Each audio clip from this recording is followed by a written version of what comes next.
You guys seem pretty distracted by the cantarella video, guys.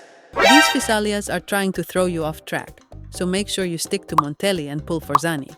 But hey, jokes aside, let's get serious and dive into the real content. In this video, we're going to break down how many Astrite we can accumulate in version 2.2, and trust me, it's going to be worth the effort. Let's start by taking a look at the sources of Astrite we can gather in the game, and just how many pulls that could translate into for F2P, free-to-play players, and those who decide to subscribe or buy the Battle Pass. So, if you're looking to maximize your pulls, here's a breakdown of the numbers. First off, dailies offer a nice chunk of 1980 Astrite, which isn't bad for just logging in and doing your daily tasks. Then we have missions, rewarding you with 630 Astrite for completing objectives. Keep in mind, missions are often tied to progression, so they'll naturally come along as you advance in the game. Now, one of the biggest sources is events, where you can rack up a whopping 3,900 Astrite just by participating and finishing event objectives. These are the gold mines, so be sure not to miss them. Then there's the new area content, which gives you 1,995 Astrite, a nice bonus for unlocking and exploring new maps. Next up, don't forget about achievements. Completing those milestone tasks will reward you with 335 Astrite.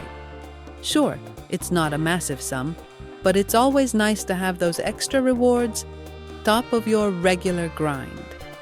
For those dedicated to Whimpering Wastes, you'll earn 800 Astrite, which can be a nice boost if you're looking for something a bit more challenging.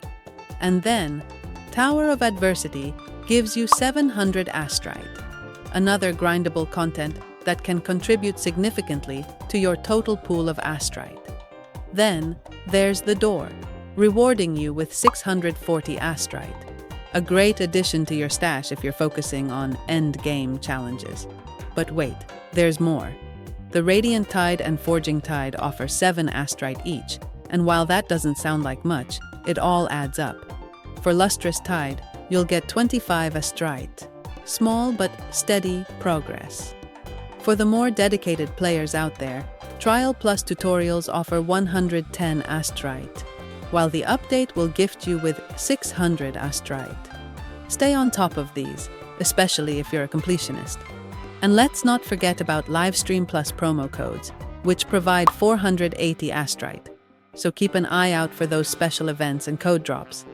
Finally, for those who have the Lunite Subscription, you're in luck because you'll earn 2,970 Astrite. That's a huge reward, especially if you're a regular player who can commit to the subscription for those added benefits. Now, let's talk totals. For F2P players, you're looking at 13,290 Astrite if you're clearing all the major content and staying on top of those dailies and events. That comes out to around 83 pulls, so a nice amount. But it's important to stay committed if you want to make sure you're getting those pulls consistently. For those who have the Lunite Subscription, the total jumps to 16,260 Astrite, giving you about 101 pulls. So you're definitely set up for more chances at pulling characters. And for those who also have the Battle Pass, along with the Lunite Subscription, congratulations, because you're sitting on a huge stash of 17,740 Astrite, which means 110 pulls.